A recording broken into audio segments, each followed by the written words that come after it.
오늘부터 이제 비유 강해를 끝내고 십계명 강해를 시작을 합니다. 십계명 강해. 저도 이 십계명 강해를 하기 전에 이 강해를 어떻게 할 것인가 가지고 목회 회의를 하면서 20시간 정도를 할애해서 강해를 해야 되겠다 이렇게 생각을 했습니다.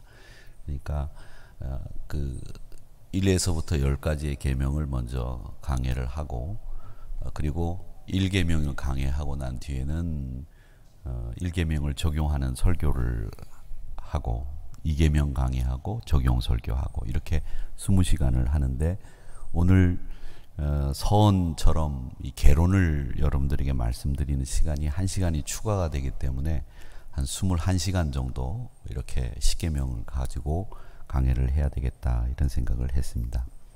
이 십계명은 우리가 성경 퀴즈 대회를 요즘에는 안 하지만 제가 어릴 때는 성경 퀴즈 대회를 교회에서 늘 했었는데 그 성경 퀴즈 대회 때 십계명 퀴즈가 꼭 하나씩 나왔죠. 제 5계명이 뭐냐 그렇게 물어보면 저요 그러면서 부모를 공경하라 하는 계명입니다 이렇게 대답을 해서 맞았습니다. 하이타이를 선물로 드리겠습니다. 그래서 받아가지고 좋아했던 기억이 납니다. 그렇게 십계명 강해는 사실은 성경 퀴즈 대회 때 우리가 말씀을 이제 외우고 맞추고 하는 것 그게 십계명을 이해하고 있는 전부라고 해도 과언이 아닐 정도로 생각하지도 않고 성경을 사면 성경 맨 뒤에 저도 이렇게 보니까 저의 성경도 맨 뒤에 보면 십계명이 이렇게 있어요. 이렇게 있는데 저희들이 읽지만 그거지 이렇게 생각을 하고 유심히 보지 않는 것 중에 하나가 십계명입니다.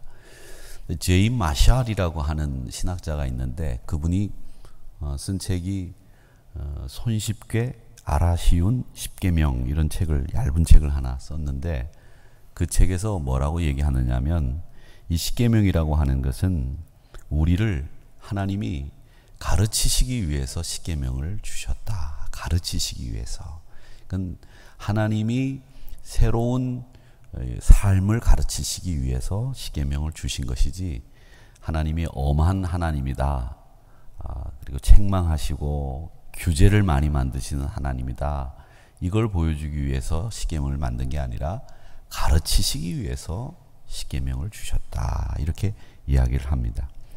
또 목사님 중에 패트릭 밀러라는 목사님이 계신데 그 목사님은 우리 신앙 공동체의 삶에 우리가 이 공동체 삶을 지금 교회가 하고 있는 건데 이 공동체 삶 이것을 위해서 꼭 필요한 게 십계명이고 우리 신앙 생활의 근간이 되는 근본이 되는 것이 십계명이다.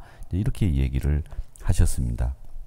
이 십계명은 하나님의 말씀을 토라라고 합니다. 토라 히브리 말로 토라라고 하는데 그 토라라고 하는 말씀을 10마디로 압축을 해둔 거 그게 십계명이다 이렇게 이해를 하시면 됩니다. 그러니까 여러분들이 저희가 설교할 때도 가끔 토라 얘기를 합니다. 그 쉐마 이런 얘기를 하는데 이 토라라고 하는 것은 하나님의 가르침이라는 뜻이거든요. 하나님의 말씀이라는 뜻이 아니라 가르침이라는 뜻인데 그 가르침인 토라를 요약 정리해 놓은 핵심 10마디 그게 십계명이다 이렇게 생각을 하시면 되겠습니다. 요즘에 보면 이 코드가 일상화되어 있죠. 모든 물건을 인식하는데 바코드가 있어서 거기다 갖다 대면 물건 값이 나오고 영수증을 쫙 뽑을 수 있도록 만들어져 있습니다. 재고 관리하고 출납 관리하는데 이 코드가 굉장히 중요하게 사용이 되고 있습니다. 우리가 코드 없이 지금 살 수가 없는 시대에 살고 있죠. 우편번호 제가 살고 있는 이 동네가 06264라고 하는 우편번호를 쓰는데 이것도 코드입니다. 그리고 지금 주소가 다 도로명 주소로 바뀌었는데 이 도로명 주소로 바뀌는 것도 일종의 코드화를 한 겁니다. 그래서 쉽게 그 지역이 어디고 그곳이 어디쯤인지 번호만 보면 알 수 있도록 코드화 해 놓은 것이 지역번호, 그리고 바코드, 그리고 주소, 도로명 주소, 이게 이런 것이 됩니다. 우리가 요즘 쓰고 있는 전화번호에 보면 다 예전에는 011, 017, 019 이런 것이 있다가 다 010으로 바뀌었죠. 이게 뭐냐면 국제 한국의 모바일 폰 코드라고 합니다. 그러니까 전 세계에서 한국이 쓸 수 있는 모바일 폰의 코드가 010이라고 하는 코드를 우리가 부여받았기 때문에 우리 모두가 이제 011, 017, 019 이걸 다 없애고 011로 010으로 통일을 해서 저희들이 쓰고 있는 겁니다. 이것도 일종의 코드이지요. 제가 이 코드를 말씀드리는 이유는 뭐냐면 우리 십계명이 바로 우리의 코드입니다.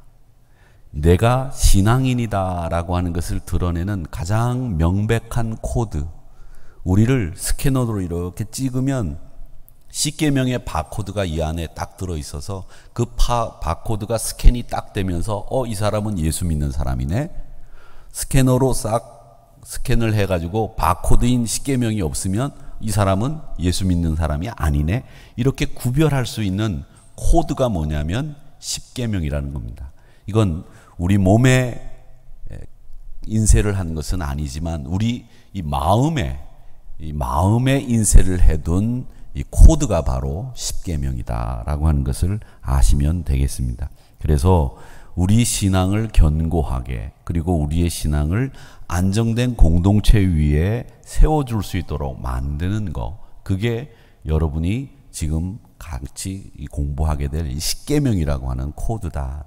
이 코드를 여러분 마음에 잘 새겨 넣으셔야 여러분들이 나중에 하나님 나라 갔을 때 하나님이 천국문에서 스캐너로 딱 찍었는데 십계명 코드가 없네. 이 사람은 지옥, 이 사람은 천국, 이렇게 나눠질 수 있는 것이 바로 이 십계명이다. 이렇게 생각을 하시면 되겠습니다. 편안하게 제가 비유로 설명을 해드렸는데, 첫 번째 계명이 너는 나 이외에 다른 신을 두지 말라입니다.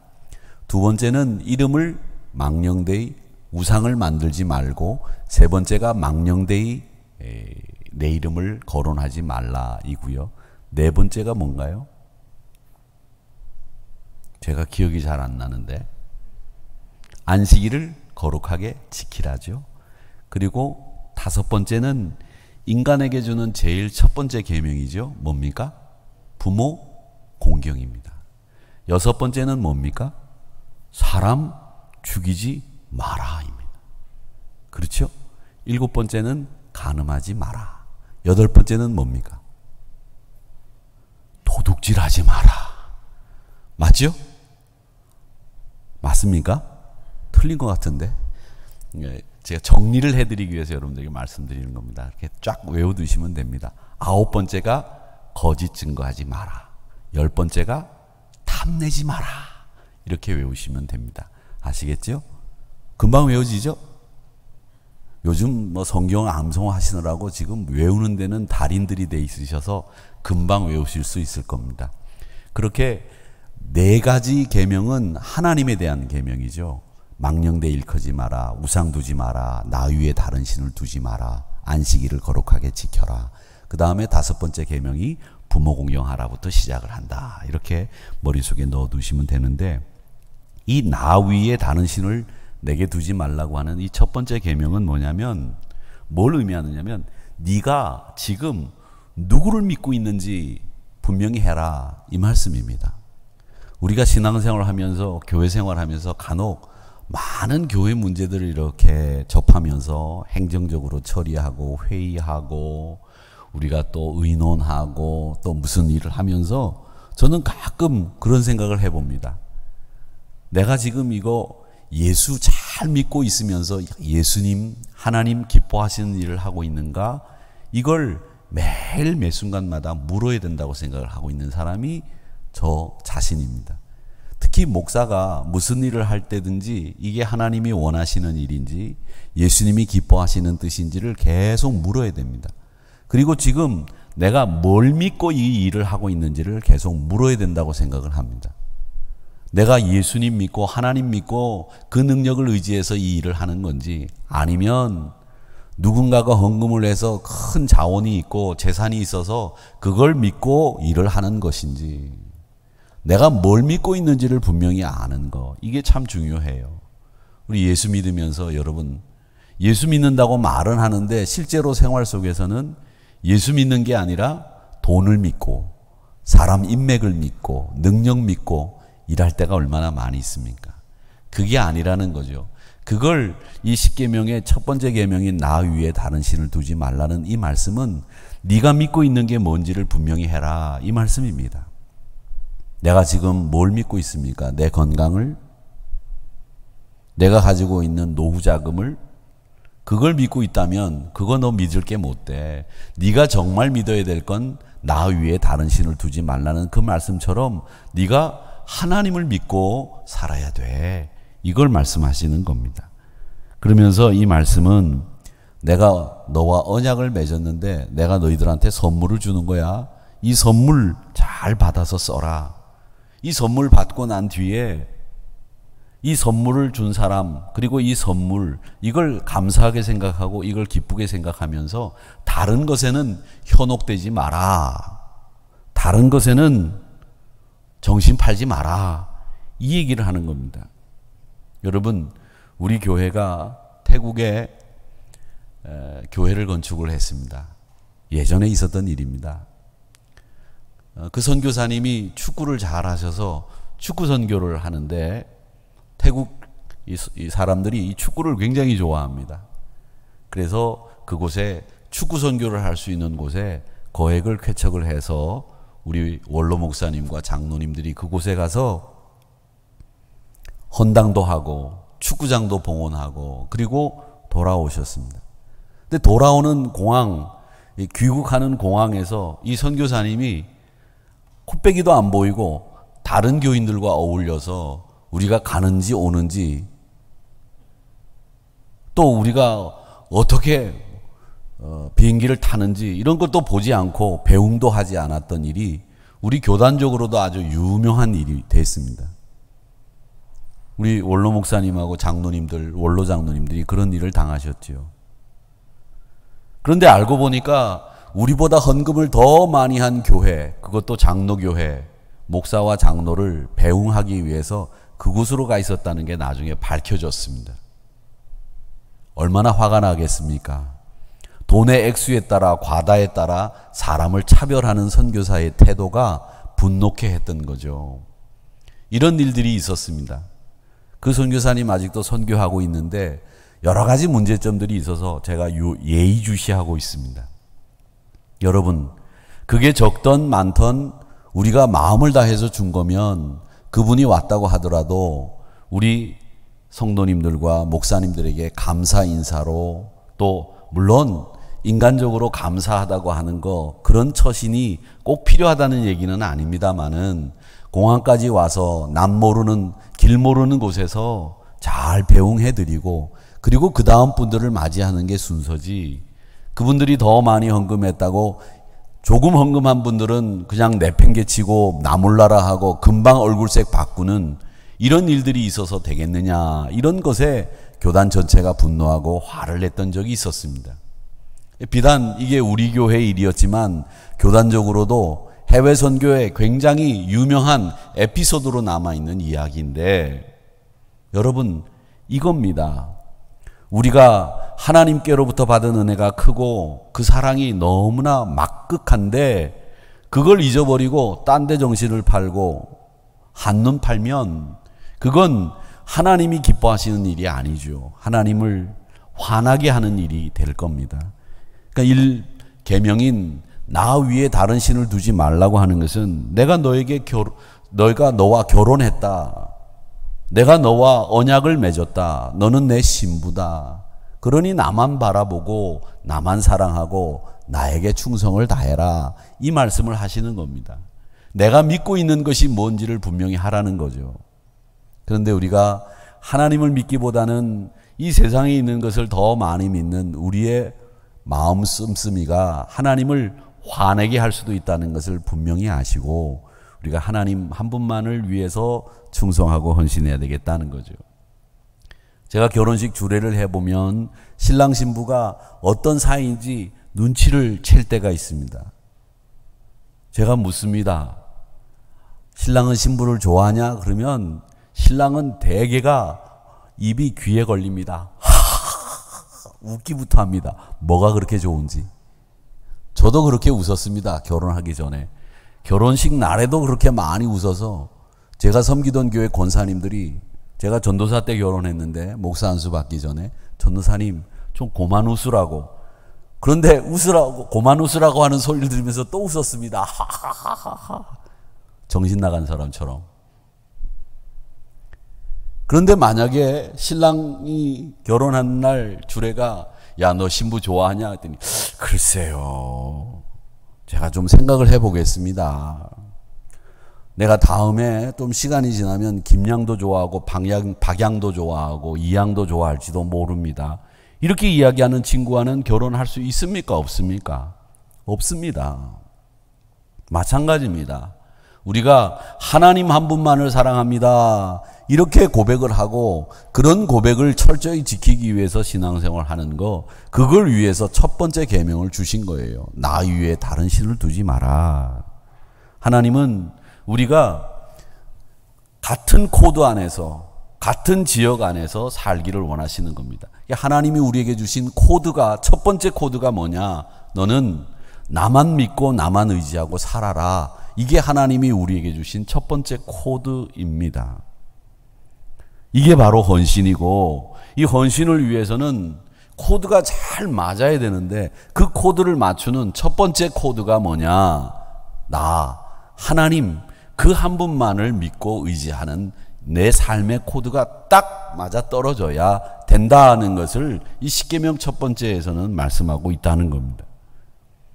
구약 성경에 보면 많은 계명이 나오죠. 레위기 같은 건 여러분 통독을 하더라도 무슨 말인지 모르고 탁 펴서 한 장만 읽으면 눈꺼풀이 그냥 저절로 싹 닫힙니다. 이게 간혹 가다가 목사님 요즘에 제가 잠을 못 잡니다, 이런 분들 계신데 그런 분들 이해가 안 돼요. 수면제 드시지 마시고 레위기 읽으세요. 그러면 저절로 잠이 안 올래 안 올 수가 없습니다. 제가 장담할게요. 목사도 무슨 말인지 모르겠는데 여러분들이 그 말을 다 알고 이해하고 읽는다? 어림없는 소리죠. 여러분, 이 성경을 내가 알고 읽는다고 생각하지 마세요. 이 성경을 알고 읽는다고 생각하는 거 큰 오산입니다. 하나님의 말씀을 무시하는 거예요. 이건 읽어도 모르고 파도 또 나오는 보물이 들어있는 책이 이 성경인데, 여러분 잠 안 오시면 약 드시지 마시고 레위기 펴서 한 석 장만 읽어보세요. 그럼 그 다음날 아침에 일어나 계실 겁니다. 근데 이 구약 성경에 나오는 많은 계명들이 있는데 그 계명들을 요약하면 뭐냐 하면, 이스라엘은 하나님의 백성이다. 이게 첫 번째 이 계명의 정리, 총정리의 첫 번째예요. 너는 내 백성이다. 이게 이 계명의 첫 번째 대표적인 말씀이에요. 그리고 두 번째 계명은 뭐냐면, 그러면 하나님 백성답게 살아야 된다.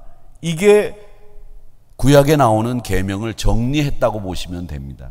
그러니까 구약에 나오는 많은 계명들을 여러분 머릿속에 외워둘 거 없이 너는 하나님 백성이다, 너는 하나님 백성답게 살아야 된다, 이걸 이야기하고 있는 것이 구약 성경이다. 이렇게 정리를 하시면 됩니다. 신약도 마찬가지죠. 나는 하나님의 자녀, 기독교인이다.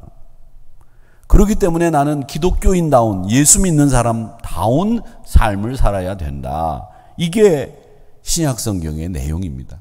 구약 성경은 너는 하나님의 백성이다, 하나님의 백성답게 살아야 된다. 신약 성경은 너는 예수 믿는 기독교인이다, 기독교인답게 살아야 된다. 이게 신약 성경의 내용이고 계명의 내용이고 구약 성경의 계명의 내용이다. 이렇게 생각을 하시면 되겠습니다. 우리가 하나님의 자녀가 되면 특권을 누립니다. 제가 그 특권 중에 가장 멋진 특권이 자녀를 축복할 수 있는 특권이 여러분들에게 주어진다고 말씀을 드렸죠. 부모님은 자녀를 축복할 수 있는 특권이 있어요. 그걸 몰랐기 때문에 옛날 우리 부모님들이 자식을 축복하지 못했던 거예요. 그래서 우리가 못 살았고요. 부모님들이 자식을 매일 뭐라 그랬냐면 이 빌어먹을 자식아, 빌어먹을 자식아. 그래서 맨날 빌어먹었는데 이 기독교가 한국에 들어오면서 복음이 우리 땅을 점령하면서 우리 부모님들이 그 의식이 바뀌었어요. 내 자식이 빌어먹을 자식이 되는 게 아니라 복받을 자식이라고 하는 것을 알게 됐고 내가 복을 줄 수 있는 특권이 있다는 걸 알게 되신 거예요. 이게 기독교가 우리 대한민국을 변화시킨 가장 큰 변화의 원인, 요인이에요. 여러분들 아직까지도 그걸 실감하지 못하시는 분들이 있는데 그거 실감하셔야 됩니다. 야, 내가 우리 자식에게 1원도 물려줄 게 없고 내가 집 한 채 물려줄 돈도 없는데 내가 무슨 자식에게 축복할 수 있는 권리가 있나? 내가 뭐 자식을 축복할 수 있나? 이런 생각을 하시는 분들이 계신데 여러분, 돈은 물려줘도 그 자식이 살아생전에 다 까먹을 수도 있는 게 돈이에요. 돈 물려준다고 그 자식이 편안하게 잘 살 거라고 생각하지 마십시오. 저는 그런 거 여러 번 봤다고 말씀드리지 않습니까? 돈 물려주는 것보다 그걸 지킬 수 있도록 가르치는 게 더 중요하고요. 그게 많든 적든 간에 부모님이 가지고 계신 여러분의 축복을 자식들에게 나눠줄 수 있는 특권을 가지고 있다는 걸 여러분들이 아셔야 돼요. 여러분이 축복하는 자식은 절대 망하는 법이 없습니다. 여러분들이 축복하는데 누가 우리 자식을 망하게 해요? 그 녀석이 믿음 안에서 사는데 이걸 여러분 분명하고도 확고하게 믿으셔야 돼요. 그렇게 축복하는 부모님들의 특권이 여러분들에게 있다는 거죠. 근데 이 특권을 우리가 가지고 있는데 이 특권을 가지고 있으면 마찬가지로 책임이 있지 않습니까? 어떤 책임입니까? 내 자식을 믿음 안에서 살게 해야 되는 책임, 내가 신앙의 본을 보여야 되는 책임, 이걸 분명하게 말씀을 예수님 하셨어요. 마태복음 7장 21절 말씀해 보니까 나더러 주여 주여 하는 자마다 천국에 들어가는 것이 아니다. 하늘에 계신 아버지의 뜻대로 행하는 자라야 하늘나라 들어간다. 그렇게 말씀하셨거든요. 그러니까 이 말은 뭐냐면 내가 하늘나라 들어갈 수 있는 시민권을 가졌다면 그 시민권을 가진 사람답게 살아야 된다는 거예요. 제가 오늘 수요 예배 설교자입니다. 설교자답게 양복도 갖춰 입고 넥타이도 매고 세수도 하고 그리고 나와야 되는 거죠. 제가 오늘 티셔츠 쪼가리 하나 찢어진 거 입고 청바지 입고 스리퍼 신고 올라와가지고 야구선수처럼 껌 질겅질겅 씹으면서 여러분 나더러 주여 주여 하는 자마다 천국에 들어가는 게 아닙니다. 아시겠어요? 이러면 되겠어요? 안 되겠어요? 안 되죠. 목사답게 처신해야 되는 거죠. 성도답게 처신해야 되는 겁니다. 아버지의 뜻대로 사는 건 바로 답게 사는 겁니다. 그 애씀을 우리 하나님께서 우리에게 애씀의 방향, 너희들이 어떻게 살아야 되는지 그 규범을 만들어 주신 게 토라입니다. 토라. 그 토라를 정리해 놓은 것이 십계명이라고 하는 겁니다. 이스라엘 백성들이 애굽에서 나와서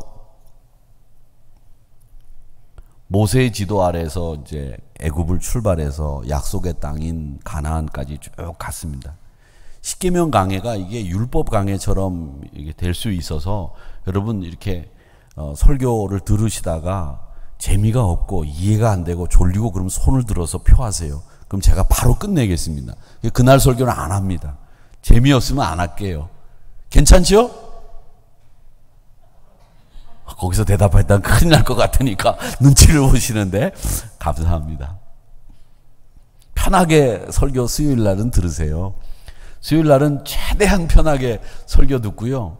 조셔도 되고 주무셔도 되고 코 고셔도 되고 듣다가 나가셔도 되고 뭐 하여튼 수요일 날은 최대한 편하게 이 세상에서 제일 시원하게 제일 따뜻하게 편하게 들으시기 바랍니다. 아시겠지요? 약간 눈치를 보는 대답이신데 그렇게 하셔도 됩니다. 근데 그 광야 여정을 40년 동안 가잖아요. 그렇죠? 40년 동안 이렇게 쭉 가는데 그 광야길을 성지순례 가보신 분들 아시겠지만 이 광야길은 사람이 사는 데가 아니에요. 그건 짐승도 살기가 힘든 곳이에요. 가보시면 모래, 바람, 햇빛 그거 말고는 아무것도 없습니다. 진짜. 모래를 밟아보신 분들 계실는지 모르겠지만 밟으면 발이 뜨거워서 몇 발짝 걷지도 못합니다. 그런 데서 40년을 살았어요. 이 사람의 힘으로는 못 사는 곳이에요. 근데 그런 곳에서 40년 살았다고 하는 건 뭘 얘기합니까? 하나님의 은총이 아니면 못 사는 곳이란 말이죠. 거기는 하나님이 도와주시지 않으면 못 사는 곳이라는 얘기예요. 그게 광야예요. 혹독한 훈련을 치르는 이유가 뭡니까? 노예 생활 40년, 노예 생활을 300년, 600년을 했는데 거의 그 노예 생활에 쩔어 있던 이 사람들의 몸에 밴 습관들을 빼내고 주인으로서 살 수 있는 훈련을 시키는 과정이 그 광야 생활이었거든요. 그러니까 이 광야 생활은 어떻게 보면 하나님의 은총이 아니면 살 수 없는 때였기 때문에 그건 은총의 시간이었어요. 그 은총의 시간에 하나님이 뭐까지 주셨느냐? 시내산에서 토라, 규범을 주셔서 이제 네가 네 삶이 예전에 애굽에서 살던 그 삶이 아니라 새로운 네 땅에서 주인으로 살아갈 행세를 해야 될 사람으로서의 규범을 하나님이 주신 거예요. 여러분 전세 살다가 월세 살다가 내 집 마련해가지고 내 집에 들어가서 주인이 딱 되는 순간에 얼마나 그 기쁨이 가득하고 이제는 아랫방에 세를 주어가지고 내가 주인이 되고 내가 월세를 받고 전세를 주면 굉장히 우리 신세가 바뀌지 않습니까? 그렇잖아요. 그런 경험들 우리 나이 드신 장로님들이나 권사님들 많이 가지고 계실 거예요. 처음 생활 시작할 때 월세로 단칸방에서 독립문에서 처음에 뭐 수돗물이 나오기나 했습니까? 제가 알기로도 독립문에 처음에 수도 안 나와서 펌프물 길러가지고서 사셨을 거예요. 그러다가 내 집 마련해가지고 새 들이고 거기서 수돗물 나오는 생활하면서 말이죠. 수세식 화장실 처음 만들었을 때 얼마나 좋았습니까? 그런 거 생각해 보세요.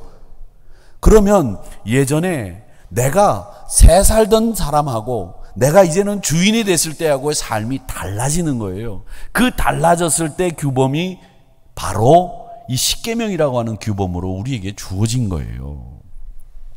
그래서 하나님이 이제 출애굽기 20장에서 이제 십계명을 주셨는데 여러분 십계명이 오늘 주보에 보면 오늘 말씀이 어디로 돼 있느냐면 제가 보니까 신명기 5장으로 돼 있어요. 보세요. 그런데 오늘 출애굽기 20장을 읽었죠. 그렇죠? 그렇습니까? 안 그렇습니까? 그래요. 출애굽기 20장을 읽었는데 오늘 말씀은 주보에는 신명기 5장을 읽었어요. 이건 뭘 얘기하느냐면 출애굽기 20장과 신명기 5장에 십계명이 있다 없다 두 군데 있다는 거예요. 그러니까 십계명은 성경에 분명하게 기록되어 있는 데가 오늘 읽은 출애굽기 20장 그리고 주보에 기록되어 있는 신명기 5장 이 두 곳에 십계명이 기록되어 있습니다. 자, 그러면 이 십계명이 두 번 기록되어 있는 이 이유가 뭐냐 여러분 아셔야 됩니다. 출애굽기 20장과 오늘 주보에 기록되어 있는 신명기 5장의 십계명은 40년 정도의 시간적인 차이가 있습니다. 40년 정도. 그 시간 차이가 있는데 이 40년의 시간 차이는 뭐냐면 출애굽기 20장의 십계명은 광야 생활을 하는 이스라엘 백성들에게 네가 앞으로 가나안에 들어가서 살게 될 주인으로서 살게 될 삶의 규범이 뭐냐라고 하는 것을 알려주시기 위해서 하나님이 호렙산에서 모세를 통해서 주신 십계명이 출애굽기 20장의 십계명입니다. 반면에 가나안에 들어가서 이제 너희들이 이제 가나안 생활을 하게 될 터인데 봐라 모압 땅 가나안이 보이는 곳이 모압 땅이에요. 이스라엘이 이렇게 있으면 모압과 암몬이 오른쪽에 있잖아요. 그 오른쪽에 모압과 암몬 땅을 이렇게 돌아서 동쪽에서 서쪽으로 가나안 땅에 들어갔거든요. 이스라엘 백성들이. 그래서 요단을 건너서 가나안에 진군을 했는데 가데스 바네아가 한 30년 동안 있었던 곳이 이스라엘 남쪽이고, 그래서 오른쪽으로 이렇게 올라가서 암몬과 모압 땅, 거기서 느보산이 있는데, 느보산 지금의 요르단 땅이죠. 거기서 가나안을 이렇게 보다가 모세는 세상을 떠나고 거기서 두 번째 십계명을 받게 되는 거예요. 모압 땅에서. 그게 신명기 5장에 나오는 십계명입니다. 그러니까 모압 땅에서 가나안에 들어가기 직전 가나안을 바라보면서 하나님께로부터 두 번째 받았던 십계명이 신명기 5장의 십계명. 출애굽기 20장의 십계명은 광야 생활에서 하나님이 장차 너희들이 가나안 땅에 가서 살게 될 주인이 됐을 때 어떻게 살아야 되는지를 하나님이 모세를 통해서 준 십계명. 그게 출애굽기 20장.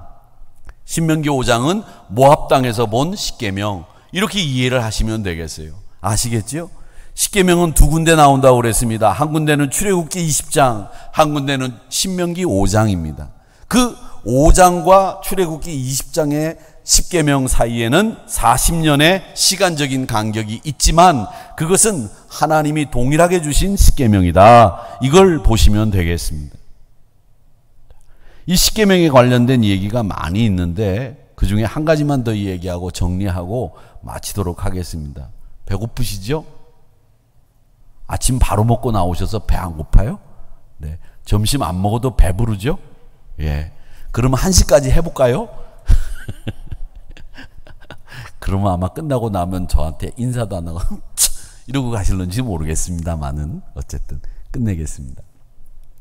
이 토라는요 613가지가 있습니다. 613가지. 토라가. 안 적으셔도 돼요. 뭐 적을 필요 없어요. 적는다고 또 보나요? 저도 공부를 해보니까 적을 때 열심히 적는데 그 다음에 또 보면 되는데 안 봐. 그치요? 그러니까 적을 필요 없어요. 613가지가 있는데 그 중에 248개가 긍정의 명령입니다. 긍정의 명령. 248개가 긍정의 명령이에요. 그거 보여주세요. 네. 613가지가 있는데 248개가 긍정의 명령이에요. 긍정의 명령이고 365개가 하지 말라, 하면 안 된다라는 부정의 명령이에요. 이게 합쳐져서 613개의 토라가 나옵니다. 자, 그런데 공교로운 것은 248개가 어떤 숫자와 똑같으냐면 우리 인간이 가지고 있는 뼈 숫자와 똑같답니다. 우리 인간이 가지고 있는 이 뼈의 숫자가 248개래요. 365는 여러분 아시겠지요? 1년의 날수입니다. 그래서 이 248개의 긍정의 명령과 365개의 부정의 명령이 합쳐져서 613개의 토라 명령이 생겼는데 이건 우리 인간이 날마다 하루도 빠짐없이 하나님의 명령을, 계명을 지켜야 된다. 네가 248개의 뼈로 구성된 네가 1년을 사는 365일 동안에 하루도 빠짐없이 하나님의 명령을 생각하고 지키고 그 말씀을 네 마음에 새겨야 된다라고 하는 것을 이야기하고 있습니다. 그걸 정리해 둔 것이 바로 십계명입니다. 그러니까 이 십계명은 출애굽기 20장과 신명기 5장에 나오는 이 십계명은 613가지의 토라, 그 중에서 248가지의 하라는 명령과 365가지의 하지 말라는 명령을 합쳐놓은 613가지를 딱 정리해 놓은 게 10가지인데 그 10가지가 바로 십계명이고 그 중에 첫 번째 명령이 나 위에 다른 신을 두지 말라고 하는 것은 하나님을 믿는 신자답게 살라. 네가 누구를 믿는지를 매일매일 생각하라라고 하는 말입니다. 여러분 그렇게 기억을 하시고 말씀을 정리를 해보도록 하겠습니다. 결론을 내겠습니다. 그 중간 부분에 방송실에서 쭉 끝내고요. 결론 부분으로 내려갔습니다. 중간 부분은 또 제가 강해를 하면서 말씀을 드리도록 하겠습니다. 아직까지 더 많이 내용이 남았는데 벌써 40분이 넘었어요. 여러분 얼마나 피곤하시겠습니까? 결론을 내겠습니다. 십계명의 의미가 뭐냐? 십계명이 광야 생활에서는 은총을 하나님이 보여주신 것에 대해서 이스라엘 백성들이 체험하고 느끼고 그랬을 거예요. 근데 십계명을 하나님이 주신 이유가 뭘까? 광야에서. 그리고 모압 땅에서 하나님이 가나안 땅을 보여주시면서 십계명을 주신 이유가 뭘까? 한번 잘 생각해 보세요. 요건 여러분 기억하는 게 아니라 생각해 보시라고요. 제가 아까 월세를 살다가 전세를 살다가 집주인이 됐을 때 그 삶이 바뀐다 그랬죠. 그 삶에 바뀌는 걸 우리가 신앙에서 뭐라고 얘기합니까? 변화라고 얘기합니다. 변화. 그러니까 이 십계명을 하나님께서 우리에게 주신 이유는 뭐냐면 네가 노예가 아니라 주인으로 살아야 되는 이 변화를 네가 이제는 해야 된다는 거예요. 변화해야 된다. 변해야 된다. 노예가 아니라 주인으로 사는 삶을 살 수 있도록 네가 자격을 갖추고 변해라. 이걸 위해서 하나님은 십계명을 주신 거예요. 변화가 상당히 중요하다고 합니다. 요즘 같은 때는 변화가 얼마나 중요합니까? 변하지 않으면 안 되잖아요. 어르신들도 이제는 핸드폰을 쓰지 못하면 아무것도 못하는 시대가 돼버렸어요. 물건을 파는 데가 없어요. 인터넷으로 구매하지 않으면 안 되는 이런 일도 생기기 때문에 점점 이 모바일 기기를 사용하지 못하고 이 변화에 대응을 하지 못하면 뒤처져 가는 이런 모습들을 우리가 여러 군데에서 보는 거죠. 그래, 나는 그냥 이렇게 살다가 말래. 이렇게 살 수도 있어요. 그런데 그보다도 능동적으로 살 수 있는 방법이 있을 텐데 그건 뭐냐? 나도 이 나이지만 배우겠다라는 생각을 가지면 여러분 능동적으로 살 수 있거든요. 제가 아는 목사님은 90세가 되셨는데도 노트북을 3개를 가지고 다니셨어요. 젊은 저에게 오셔가지고 그 노트북에 깔 앱이 어떤 것이 좋은지를 늘 물어보셨고 어떤 앱을 통해서 어떻게 해야 내가 설교를 더 잘할 수 있고 어떻게 해야 목회 프로그램을 잘 운영할 수 있을까 이걸 늘 물어보신 분이 계셨는가 하면 60인데도 불구하고 핸드폰도 아무것도 못하는 그런 분이 계셨단 말이죠. 여러분 어떤 삶이 능동적이고 진취적인 삶일까요? 나는 몰라. 나이는 내가 이만큼 먹었는데 내가 뭐 이제 와서라고 하는 말이 여러분 변화를 나는 끝냈다라는 얘기예요. 내 삶의 변화는 이제부터는 없다라는 말입니다. 이제 와서 이런 말 하지 마세요. 예수 믿는 사람은 이제 와서가 아니라 이제부터라고 하는 말을 하셔야 되는 사람들이 예수 믿는 사람들이에요. 이제부터라도 나는 이걸 배워야지.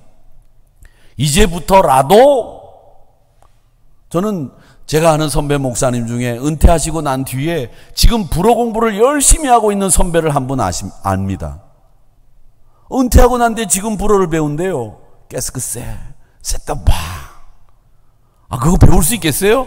제가 그런 소리를 해도 할 수 있다는 거예요. 물론 그분이 돌아가실 때까지 불어를 한마디도 못하고 돌아가실 수는 있을지 모릅니다. 그런데 그분의 자세가 좋은 거예요. 후배들이 볼 때 머리가 숙여지는 거예요. 그 나이인데도 불구하고 불어를 배우겠다고 하는 열정에 자기가 사로잡혀 있는 거죠. 내가 배우겠다. 내가 변화에 대응하겠다. 이 십계명을 이스라엘 백성들에게 주신 이유가 뭐겠습니까? 너희들 이제는 너의 삶이 아니야. 주인으로서 살아야 돼. 그 변화를 네가 경험해야 돼. 이 얘기를 하고 있는 것입니다. 변화는 우리가 굉장히 좋아하는 주제입니다. 그리고 하나님이 기뻐하시는 주제가 변화입니다. 여러분 로마서 12장에 말씀하시죠? 우리가 하나님 앞에 거룩한 산제물로 드리고 그리고 이 세상의 것을 본받지 말고 변하여 새 사람이 되는 이 이야기를 로마서 12장에서는 제일 먼저 하고 있지 않습니까? 변화, 이거 하나님이 굉장히 좋아하시는 주제입니다. 그 변화를 위해서 하나님이 우리에게 십계명을 주신 거예요. 우리 삶의 변화, 그걸 원하시는 겁니다. 저는 이 변화라고 하는 것은 속도도 중요하다고 생각합니다만은 변하는 게 어떻게 변하느냐, 방향도 굉장히 중요한 거예요. 사람이 변했어요. 어떻게 변했느냐? 나쁘게 변했어. 5년 만에 만났는데 그 사람이 깡패가 돼 있어. 거지가 돼 있어. 나쁘게 변할 수도 있잖아요. 그런데 5년 만에 만났는데 그 사람이 정말 잘 됐어. 좋게도 변할 수 있습니다. 여러분 어떻게 변하시겠습니까? 좋게 변하셔야 되겠죠. 그 변화를 우리 하나님은 기뻐하시고 그 변화를 위해서 이스라엘 백성들에게 십계명을 주셨다고 하는 것을 기억하십시오. 그래서 우리가 남보다 더 많은 변화와 대응, 이런 것을 위해서 어떤 것을 해야 되는지 이런 생각을 하는 것이 오늘 이 십계명을 잘 아는 신자들의 태도라고 생각을 합니다. 여러분, 어떤 현실에 눈앞에 보이는 것에 얽매이지 마시고 좀 멀리 내다보세요. 멀리, 앞으로를 내다보셔야 됩니다. 내가 내일 죽는 한이 있어도, 내가 살지 못해도 내 다음 세대와 내 다음 후손들이 우리 한우리 교회가 어떻게 가야 되는지를 한번 먼 안목으로, 긴 안목으로 내다보실 수 있는 신앙생활을 하셔야 그것이 바르고 올바른 신앙생활이라는 거예요. 매일 우리 주변에서 일어나는 일 가지고 아웅다웅하고 말하고 헐뜯고 그리고 거기에 붙잡혀가지고 앞으로 한 발짝도 진보하지 못하는 이런 신앙생활을 해서는 안 된다는 겁니다. 먼 미래를 내다보면서 앞으로 우리가 어떻게 신앙생활을 하게 될 것인지, 나는 없어도 한우리교회가, 우리 다음 세대가 이 교회를 어떻게 지켜나가고 어떻게 아름답게 만들어 갈 것인지를 생각할 수 있는 이 변화를 위해서 어떻게 해야 되는지를 잘 생각하셔야 된다는 거죠. 그런 게 진보적이고 발전적인 신앙이죠. 그런 변화를 하나님은 우리에게 원하신다는 것을 십계명을 통해서 알려주셨다라고 하는 겁니다. 사랑하는 성도 여러분, 오늘 여러분들에게 말씀해 드린 거 잘 기억하시고, 이 십계명은 내가 누구를 믿고 있는지를 분명하게 결심 세우기 위해서 하나님이 주신 토라, 율법이다라고 하는 거, 그리고 또 이것은 노예가 아니라 주인으로 살아야 된다고 하는 이 변화를 하나님이 원하시고 주신 계명이다라고 하는 것을 기억하시면서 이 십계명 강해를 해 나가도록 하겠습니다.